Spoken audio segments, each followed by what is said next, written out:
This podcast, including any related materials, such as show notes, links, and supportive materials, is provided by Metagenics Institute, the educational arm of Metagenics, Inc., for general informational and educational purposes only. This podcast does not constitute medical advice and should not be considered a substitute for discussions between individuals and their healthcare providers.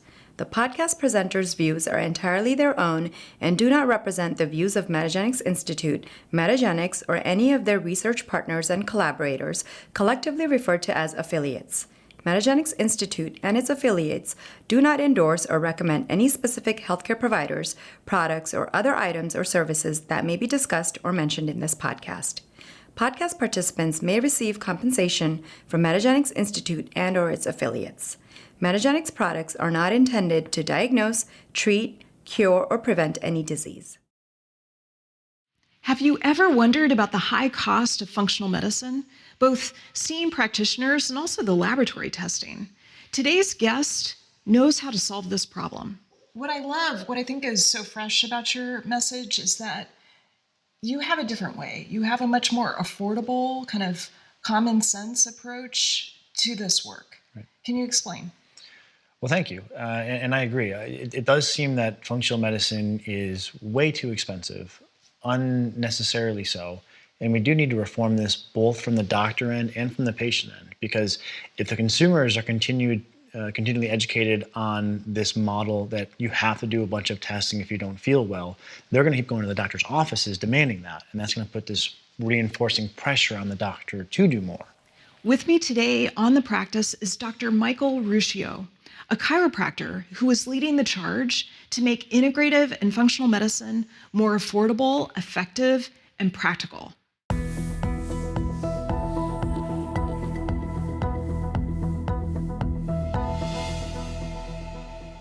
I'm so excited to be here today with Dr. Michael Ruscio. So I just want to say to our listeners that we're filming here in my house. Thank you so much for coming over to join me today. And the air conditioning just kicked on. You're going to hear my dog walking around because my dog really likes Dr. Ruscio. And it's 102 degrees outside. It's really hot outside. So, yeah. So we're talking about thyroids and functional medicine, how to make it affordable, how to make it practical. So I want to start with this issue of the cost of functional medicine. So you and I are both working to transform our broken healthcare system, to figure out from the top down with clinicians and also from the bottom up with consumers and patients, how do we do this? Mm-hmm. We both have practiced functional medicine for some time, and we've had experience with the very expensive workup, the $20,000 workup. So what I think is so fresh about your message is that you have a different way. You have a much more affordable, kind of common sense approach to this work. Right. Can you explain? Well, thank you. And I agree. It does seem that functional medicine is way too expensive, unnecessarily so. And we do need to reform this both from the doctor end and from the patient end, because if the consumers are continually educated on this model that you have to do a bunch of testing if you don't feel well, they're going to keep going to the doctor's offices demanding that. And that's going to put this reinforcing pressure on the doctor to do more. So there's culpability on both the patient end and on the doctor end. So I do think that's totally correct, that we have to reform this from both the patient education side and from the doctor education side. And I think what's happened here, I talk about this in Healthy Gut, Healthy You. I call it the freedom effect. If you ever knew someone who went to college and that was their first taste of freedom, they go crazy, right? Mm-hmm. And they're drunk all the time and they can't handle themselves. They eat too much. Yeah, and their grades fall because they're so used to having all this structure in place by their parents potentially, and when that wasn't there, they didn't know how to handle that freedom. I think we see that same phenomenon occur in medicine, where you're used to being kind of in this box of here's what the standard, algorithm for the medical system is. And then you finally leave that and you say, oh, I can test all these things that seem interesting to me, which is, great in one vein where we're trying to do more, but we have to bridle that and really be disciplined and not just do what seems interesting, but really go through a process of, well, what is the validation behind this marker? What kind of clinical utility does it have in terms of predictive value for a certain therapy or what have you? And unfortunately, that's oftentimes not done. And when you actually do fact check some of the markers, some of the tests, you'll find that there's not this solid scientific case. That's right. Sometimes it's borderline fraudulent. This is why some labs have literally been sued and pled guilty to fraudulent practices. And then sometimes the case is fairly weak. And so if you're then saying, well, there's this weak test, there's this other weak test, there's these other 3 semi-weak tests, do I really need to do all these things? Or can I focus on one test that's looking at a foundational pillar issue that's fairly well validated and focus on that one thing and then reevaluate at the end and see where we are? That approach, which is more stepwise and more algorithmic, can save a ton of money. And I say that as someone who is doing a fourth maybe of the testing I was doing 7 years ago, yet my patient results are far better. This is so powerful. So I want to get into the foundational tests. I also want to just recap some of what I heard, because I think this is so important, that this freedom effect is almost like the rookie mistake that we make when we first start doing functional medicine. Right. And I would agree with you. I don't do as much testing as I used to. Right. And I think it would be helpful to talk about some of those foundational tests, the ones that really move the needle when it comes to health and are well validated. You know, I always was taught that about 15% of the prescriptions that I was taught to give are supported by randomized trials, meaning 85% of them are not supported by randomized trials. Scary, but I imagine it's similar when it comes to laboratory testing. So another thing I want to say about this is, when I was building a bridge from allopathic medical practice to integrative and functional precision medical practice, I started within the framework of seeing 40 patients a day with really simple tools. Things like the elimination diet, things like motivational questioning, things like basic tests such as hemoglobin A1C, fasting glucose, maybe fasting insulin, an ALT to look at liver enzymes and kind of assess for non-alcoholic fatty liver. So really simple testing actually gave me a ton of information. And I wouldn't say that all the testing that I started to do once I was more in the functional medicine world, they gave me insights, but whether it was worth the cost, I think is debatable. That is the question, yeah. And I should also mention that I could see someone who's watching this say, well, my patients are more chronic and they need further testing. So as someone who specializes in GI, and I see patients routinely who have been to a few conventional doctors, a few functional doctors, done maybe a book, or online kind of program, I can tell you that even for the complex cases, you oftentimes don't need more elaborate testing. And so that's a canard that I think we all need to kind of shine some light on, because there's this erroneous assumption that more testing equates to better results. And that's not true. And in fact, I've argued in our clinicians newsletter the exact opposite. And if you think about it like a computer program, if you have too many windows open, sometimes your computer runs more slowly because it can't process all the data. So if you're running 10 tests, it's very hard as a clinician to see patterns, to establish cause and effect, because there's so much going on. And this also, I think, feeds this excessive model where, if we do all of this, chances are something's going to work. And so then the clinician says, see, it was the MTHFR and the adrenals and the binders and the this and the that, and we needed to do all of this in order to get the patient well. And what they're not able to see is there was perhaps 1 or 2 key interventions that led to the improvement, and everything else was just this superfluous waste. This is so important. It's almost like a spray and pray approach, right? Like you hit all these different targets and you hope that something is going to help the patient feel better. And it's, we have to be smarter about this. And the travesty is clinicians don't learn. When you are doing more than you can adequately assess the cause and effect from, then you don't learn what a typical case who responds to this therapy looks like in terms of initial presentation, and then in terms of what their road of response looks like. And so I've also argued in our clinicians newsletter that we need to narrow the focus so we can learn from that focus. We need to do one or two things at a time so we can learn what does this look like in terms of the appropriate response, or what does it look like when they're not getting the appropriate response, and so now we want to consider something else. And this was been termed, rather than using a horizontal differential diagnosis, we use a vertical differential diagnosis or an algorithm. And so for every patient, and this is all something I do in Healthy Gut, Healthy You, I try to give just a layperson an iteration of this. We take all the potential things that could be wrong with a person and causing their symptoms, and then we organize them vertically from the highest probability of that being the root cause issue to kind of your more secondary, tertiary, quaternary considerations that are less commonly the problem but could be the problem, and we work up to them partially through this process of elimination. This is cool. Okay, so I want to contextualize this. Can I give you a patient? Sure. So a hypothetical patient, 44-year-old woman with brain fog, maybe a little bit of extra fat at her belly. Sure.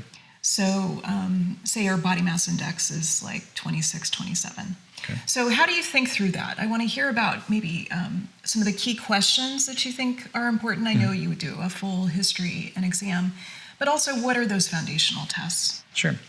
So a lot of figuring out where to go with the patient, I'm able to get from our initial paperwork. And so we just ask, and this is something that comes back to the other thing you said earlier, which is seeing 40 patients a day. Sometimes functional medicine then purports, well, we need to be spending 2 hours with someone. And there's kind of this, academic one-upping contest, which is, well, I spend an hour and a half with my patients. Well, I spend 2 hours with them. Well, I spend 3. It's like, whoa, there's a certain point at which you're not really doing anything other than maybe giving the patient a chance to vent, which can be clinically relevant. But most of the initial exams with patients, I spend about 20 minutes. Mm-hmm. And I think it's actually more beneficial to give them, here's what I need, and they can think about it. And it's not, tell me about this. And you put them on the spot. They haven't had a chance to think about it. They haven't had a chance to reflect. They will almost invariably forget things when all the questions are done directly on the spot. So as much as I think we like to think that a longer exam equals better, I prefer to ask most of those questions in our paperwork. And then I have about a 90% accurate estimation of what's going on with that patient when I walk in. Mm-hmm. And then I'm just trying to make sure I have all my hypotheses granularized and I'm correct. And I ask clarifying questions. So this is super cool. What I love about it is that you can scale this. Yeah. So you have a system for collecting historical data and for codifying it, for putting it into categories and developing your hypothesis that you're then going to test when you see the patient. Exactly. It's kind of the perfect setup for an N of 1 study on each of the patients that you see. Yeah, and that's allowed me to do many of these things that I think are different from the typical functional medicine party line in terms of a lot less testing. Because once you have this precise ability to pick into what you need from the history, and then you use that to create this vertical differential diagnosis, and then you're working through it one step at a time. Now you can get a sense for, okay, here's the thing that I'm honed in on, here's how the patient is done. And you can also say, boy, the testing that I did about this, did it really change the treatment outcome in a meaningful way? But it's hard to see that if there's all these other things going on at the same time in terms of all these other test results, all these other markers that you're treating. So yeah, I definitely think we can be a bit more parsimonious with our use of lab testing. And to your question about lab testing, part of that is informed by what your initial clinical suspicion is. But there are a few that I think are fairly prevalent. Imbalances in the GI would be one. Yes. And then frank hormonal imbalances, namely true hypothyroid, and trying to get a delineation of, is this true hypothyroid or is this kind of secondary conversion issues that aren't really the problem at all? They're just a symptom of a problem somewhere else we have to find. So maybe break that down a little bit more for our listeners. Yeah, because all these can be broken down into their own yes, of course.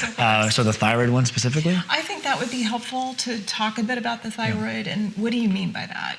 Are you talking about Hashimoto's thyroiditis, the cause of 95% of hypothyroidism? and then you're talking about conversion. So if you could just explore that a bit. So let's really quick talk about the Hashimoto's being responsible for the majority of hypothyroidism, which is true, but sometimes this gets conflated with another, I think, erroneous belief that's harmful to patients, which is that because if you have Hashimoto's, that guarantees you're going to become hypothyroid.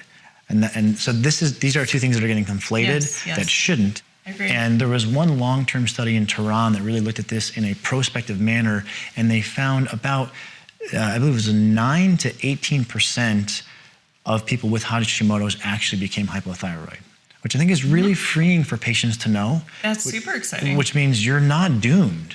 I think I heard a podcast on this that you did where they talked about kind of the threshold for The TPO antibodies, yeah. right? Yeah. So can you speak to that for Yeah. a moment? Because I think this is a very hopeful message. Yeah, so it's a very helpful message, meaning, sometimes people come in and they're very healthy and they just have high TPO antibodies and they're freaked out. What's high TPO? So that's your question. So firstly, let's just put on the table and be clear on that if you do have Hashimoto's, you have a fairly low probability that you'll actually become full-blown hypothyroid. Even though it's the primary cause of hypothyroidism, most of the people who have Hashimoto's actually don't become hypothyroid. So that's good, but we still can look at the lab values to try to predict risk. And this is from another group of researchers who looked at this in a prospective fashion, and they found that the threshold for predicting if you had a moderate risk or no risk, it wasn't even a high risk when they found that the threshold was traversed, was 500 for your TPO antibodies. Which is pretty high. Which, yeah, it is. Well, I mean, some patients will come in 1,200, 1,600. Other patients will come in the low hundreds, 100, 200, 300. So that's been very informative, where I'll explain to patients that if you're in the 100, 200, 300, 400 range, I'm not that worried. And why this is so freeing is I think many clinicians will be nodding their heads in agreement that people may come in very high, above 1,000. And then we do whatever work we're going to do, vitamin D, elimination diets, gut work, and the antibodies come down to maybe 412, and the patient's feeling a lot better. But then the clinician is saying, well, geez, the antibodies are still high according to how I'm trained, and if we can just get this inflection point correct, the narrative should be you're no longer really you're at a very minimal risk of progression to true hypothyroidism when you're now at this 412, especially when we contextualize this with you're feeling better, rather than beating them over the head, going the other way and saying, your antibodies are still high. Is there gluten in your shampoo? Is there, right? And just going down this crazy... Turning their life upside down. Yeah, and that will do damage to people psychologically. And this is something I think functional medicine is overlooking. These overzealous recommendations are really creating a lot of psychological turmoil in people. And that is, in many cases, more destructive than the little bit of benefit they would have gotten by getting on a gluten-free shampoo or whatever it is. And I say that in jest. There are some people who are so exquisitely sensitive, absolutely. but that's a very small subset of people. So we want to be careful not to issue that recommendation just willy-nilly. Absolutely. So back to our 44-year-old with brain fog and a little belly fat. So you're going to have a sense from the forms that she fills out before she comes to see you what your hypotheses are. Can you just riff with me a little bit, like a typical scenario? Yeah, and these aren't necessarily magical forms. It's just good clinical horse sense. Do they have a lot of digestive symptoms that they're not complaining about? So say she has none. Okay, so if she has none. Because you made this point earlier, which I think is so important, that, I see this too. I have patients who have 0 symptoms, and yet they have rip-roaring gut issues. Sure. They have increased intestinal permeability, they have dysbiosis, Absolutely. maybe they have loss of microbial diversity, they just had a course of antibiotics. Absolutely. And so I think it's important to understand that. It may be the most important takeaway today. No, I agree. And I look at this kind of in 2 ways. If someone has digestive symptoms, there's a gut problem. If someone does not have GI symptoms, but they have other systems where symptoms are manifesting, neurological, rheumatological, dermatological, whatever it is, there still could be a gut problem that's causing that. And we're seeing this in the published literature now filter in a variety of findings. So hierarchically, I always will consider gut interventions even if there's no gut symptoms. But it's a red flag waving in your face if they're constipated and they have abdominal pain. Yes. Right? But the gut is going to be something that we want to evaluate because, again, we know that you can have silent gut inflammation only manifesting in the brain or in the joints or in the skin or metabolically. So that's one thing I'm just keying in on, is there an obvious GI issue here? Right? And then there's some nuances in terms of, are they diarrheal type, are they constipation type? Because if they're constipated, you can give them some magnesium and that'll get them moving. If they have diarrhea, we don't want to give them magnesium because that's going to facilitate too much, more of the problem they already have. So there's just some basics that you look at there, and you also look at what's their diet, right? Is this the person who went paleo, went low FODMAP plus SCD, went low FODMAP plus SCD plus low oxalate plus low histamine? Then it's like, okay, leave your diet alone, right? The problem is probably not your diet. If they're saying, well, I tried vegetarian once in college and I felt okay, and now I have really no eating plan, I try to eat healthy. So, well, that's such a broad thing, and they've displayed that they haven't really been putting a lot of effort into their diet necessarily, historically. So that's where many of their symptoms may be coming from a simple dietary miss. And then you can go through a couple different dietary protocols, your low-hanging fruit, your elimination, your low FODMAP, and then see where you get. So in terms of, what are we looking for else in the history, you can look for simple signs of female hormone imbalances. Yes. Right? Depending on their age, early 40s, mid 40s, they're almost for certain going to still be cycling, but not guaranteed. Right. So you want to know. Probably low progesterone. Yeah. Probably stressed. Mm-hmm. And are they having things like hot flashing, brain fog? Do they have an exacerbation of any GI symptoms when they're ovulating or maybe when they're menstruating? So you just look at just a good simple kind of female hormone symptom survey, and you're looking for, is there a lot of signal in that section of your paperwork? Thyroid it's much harder to get a read on if they are hypothyroid from a questionnaire, although there are validated questionnaires. I can't say I found them to be super clinically useful, although I haven't updated my paperwork to use a sanctioned, research-validated thyroid questionnaire. But knowing some of those questions do have a significant amount of overlap with other potential causes. So for thyroid, I just look more so at lab work because, and this is a maverick thing to say, I guess, but it's fairly easy to distinguish, are they truly hypothyroid and they need medication, they need hormone, or is a thyroid okay and you're seeing kind of downstream noise? So TSH and free T4 will tell you if they're hypothyroid, how the gland is functioning. If that checks out, but you're seing, let's say, high reverse T3, low T3, then that's not really a thyroid problem. And how it's getting conflated as such is really beyond me, because we know via textbook knowledge that that's usually an issue of inflammation and infection, being too low carb, too low calorie, and some of that's not even bad.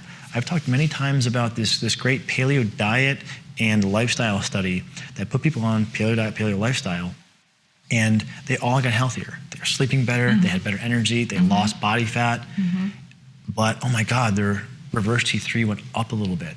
Why? Well, they were under a healthy metabolic stress.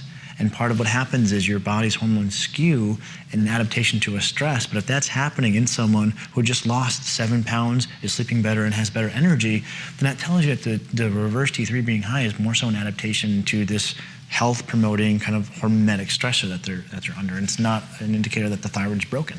This is such a good point, because I feel like, the more that I learn about health and how to quantify health, the more that I feel like I understand that there's all these homeostatic mechanisms in the body. Right. And reverse T3 is just one of those homeostatic mechanisms. Agreed. So, Agreed.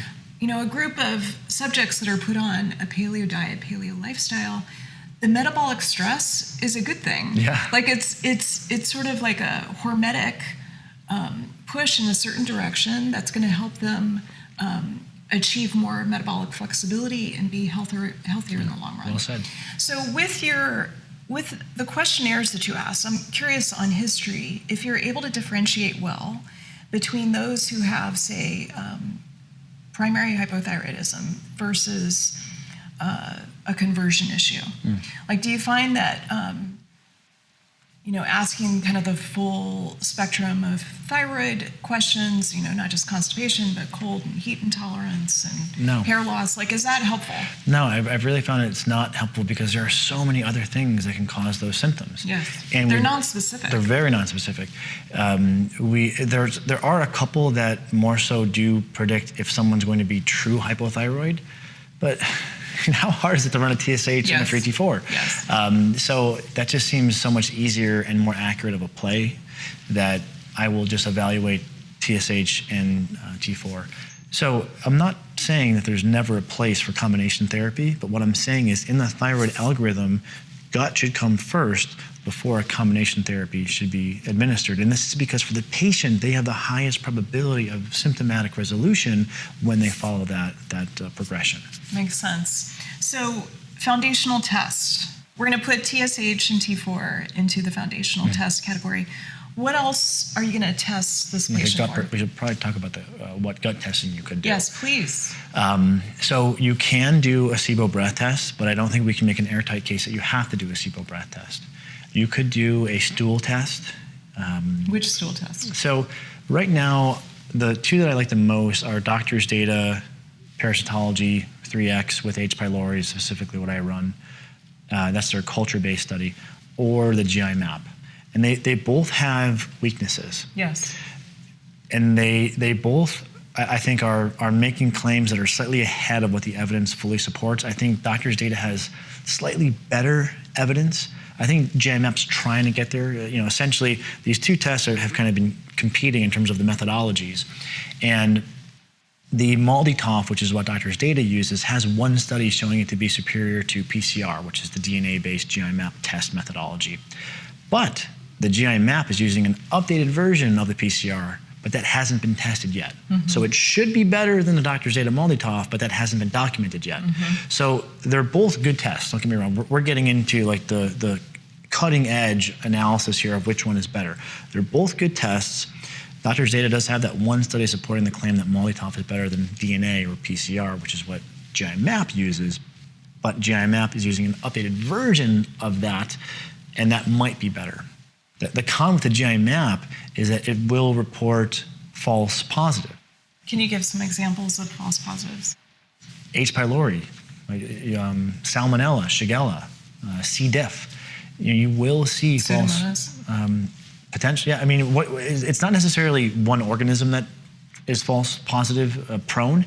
It's more so that the technology, because it's so sensitive, will sometimes pick up not enough to really be indicative of that organism actually being there.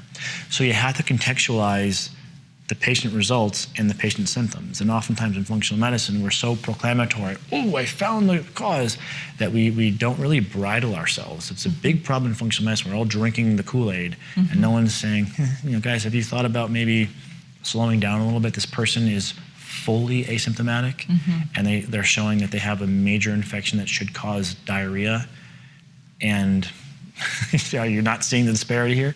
So I have to ask about direct-to-consumer testing. Sure. I feel like, as I go deeper into the literature on the microbiome, and I see, sort of this great promise, but also a pretty long delay in how understanding the microbiome is really going to change clinical practice. I also see the rise of direct-to-consumer testing. We know that some companies even have been rated by the FBI recently for their practices. I see a lot of wild claims, and I don't think we're there yet in terms of really understanding the microbiome and what it means, how it maps onto clinical conditions. What's your take on this? Yeah, no, I fully agree. I think that's really well said. And again, there's this unfortunate situation where people are sick and they're looking to improve how they're feeling, and some lab companies just make claims that they can't support. Now, whether this is being done with malicious intent or it's just honest ignorance, it's probably a combination of the two. I like to attribute inappropriate claims more so to ignorance than I do to malicious intent. Yes. So I'll give people the benefit of the doubt, but as a healthcare consumer, you're going to be on the short end of that transaction no matter what the reason behind it is. I've interviewed Rob Knight, who's one of the leading microbiome researchers in the world. I think he's the most reliable, honestly. In this field. And he's come straight out and said you should not be using microbiome mapping analyses in clinical practice because they're not there yet. Which is and he's the world expert. And he's saying we're not there yet with the data that we have that I've been doing in my lab for a few decades. And I've been saying that same thing for years now. And I really gained a lot of respect for Professor Knight. We were both lecturing at the National Congress on Natural Medicine in Australia in 2017, I want to say. And Rob Knight was, I believe, on my left, and someone asked me what I felt about these direct-to-consumer, or just in general, what I think about the microbiome tests. And I was very honest in saying, I really don't see any place for them clinically. I've been following the literature, and they're just not at a point where they can be predictive or diagnostic yet. And I'm thinking, oh God, I hope I don't really offend Rob Knight. But you were honest. I was honest, but he was shaking his head in agreement with everything totally that I was agreed. saying. I was like, yes. So it's nice to see when the leading researcher and myself are coming to the same conclusion. But if you look at the data honestly, that's the only conclusion you can really draw. We're getting close. Some of the tests are getting close. But no, the promise that mapping out all your microbes is going to give you this miracle cure, more often what you see is either follow the low FODMAP diet or eat more prebiotics. Yes. It's like, wow. That is The data's really good. That is gut 101. Well, the data is really good on prebiotics, right? I mean, I would say that's one area where I think we've actually made great strides. You mean in clinical trials with prebiotics?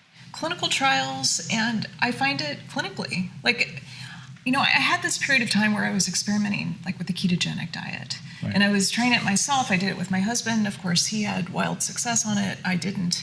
And I was also trying it in some of my patients. And I think when you start to reduce prebiotic fibers, it really makes a big difference on the gut.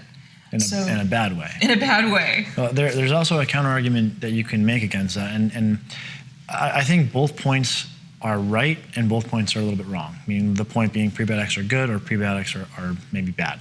And it just depends on where someone is on their gut health healing journey. Right. Some people don't tolerate them. The more progressed someone's gut pathologies are, the more sensitive, at least initially, they're going to be to prebiotics. And this is where the utility of something like a lower carb or a low FODMAP diet comes in.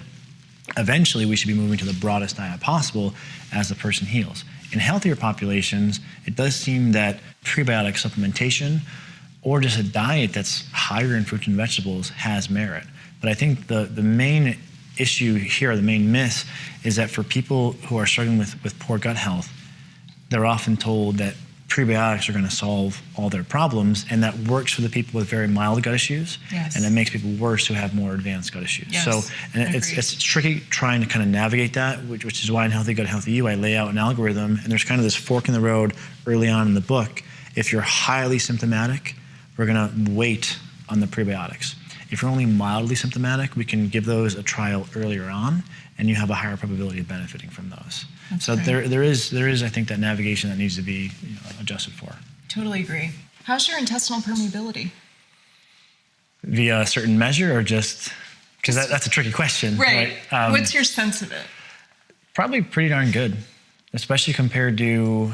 So I had a parasite in college, and at that point, it was. If I would have an exam coming up, I wouldn't eat because it was kind of like a coin toss. I would get brain fog or I would not get brain fog. Any meal. Didn't matter what the meal, didn't matter how clean it was. It was just this, and a lot of patients go through this, obviously, where they say, I'm reacting to foods and there's no rhyme or reason. And that's what happens when you have a highly leaky gut. So during the parasite, couldn't eat like anything. 6 months afterwards, still super sensitive. Yes. And then a few years there were still, I didn't do great on spinach, I didn't do great on eggs, I didn't do great on beef. And fortunately now, pretty much everything is fair game. Oh, that's good. So I want to make sure people understand this. So you're talking about how you had increased intestinal permeability related to this parasite. Right. And so you had dysbiosis, you had an imbalance with the microbes in your gut. It sounds like you healed that, you moved on from that. But I think it's so important to understand some of these symptoms. A lot of people think brain fog, and they don't think the gut. Yeah. And I feel like that's such a key message with the work that you do, is to tie in these very common symptoms like brain fog, anxiety, depression, even early memory loss, tie them into the gut. and I had no gut symptoms. And so I should clarify, I had a parasite, I had an amoeba, and people will read on the internet and think, oh, it must be some kind of parasite if I can just identify that one thing that's causing all my problems. And that's a very erroneous way of thinking, because this literally is the gut, an ecosystem. And it's rarely just one player that is causing all the problems. Now, you can use strategies that kill bad players in a larger kind of therapeutic algorithm, yes. But that's probably what led me to take so long to heal, was I just thought I needed to kind of kill the parasite, and then there wasn't kind of the appropriate follow-through. I probably could have healed in half the time if I had myself as a doctor, I think. And I had a good doctor who was helping me, but I was also a student, and so I couldn't afford many follow-up visits, so I was kind of fighting an uphill battle.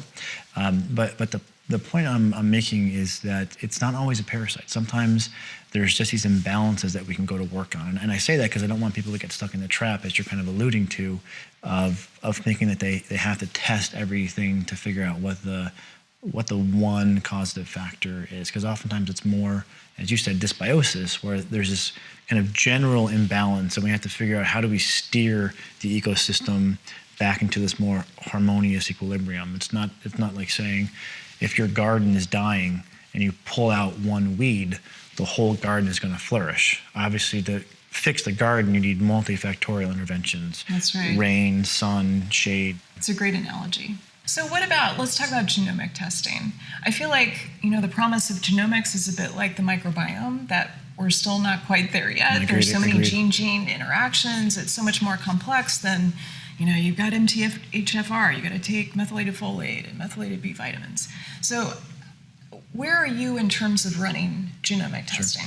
Sure. I should just disclose that I really don't consider myself someone who's focusing clinically on gene testing, but I have been following the literature on it.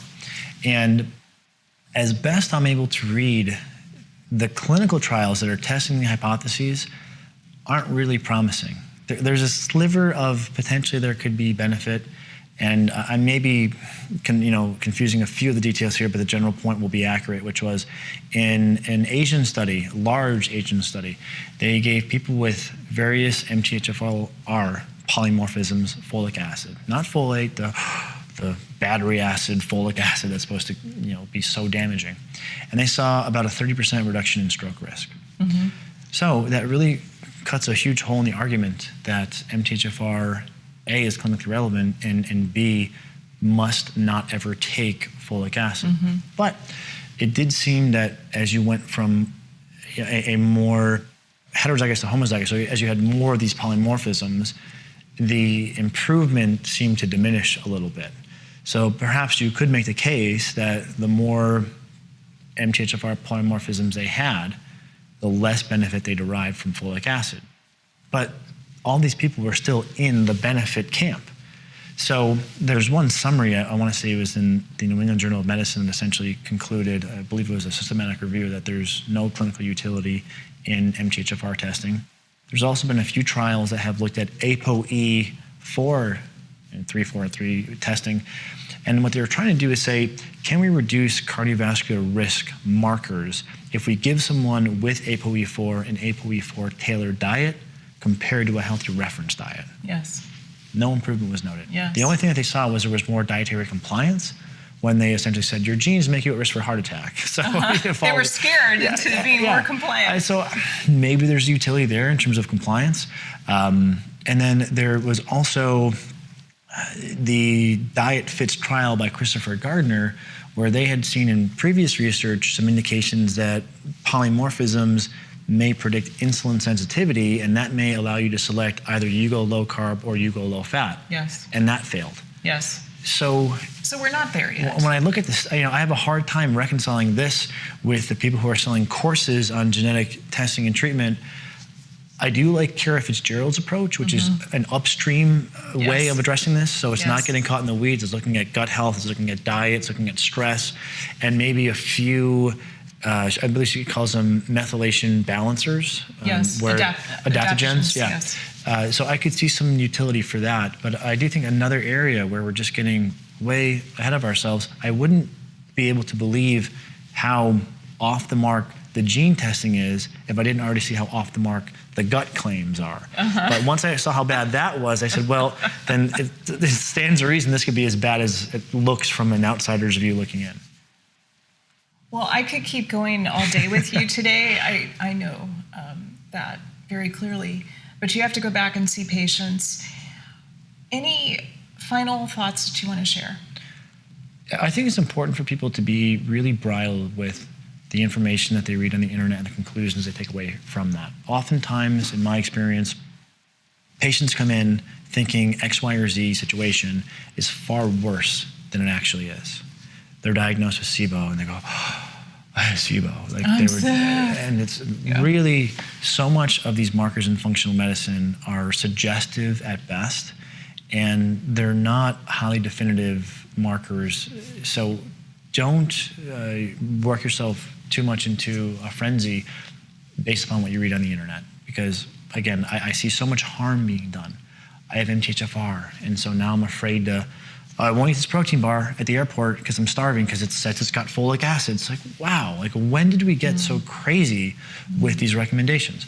So I would take a huge step back and find a clinician or an educator who you trust and respect, and follow people who you trust and respect, and be wary of the people who make strong claims. I think we both have exhibited throughout this conversation that we're not dead set on anything, and we're pretty flexible, because there's this old saying, he who knows what he does not know is the mark of one who truly knows. Meaning if you understand the limitations and what we understand, you're never going to be too staunch on any one point.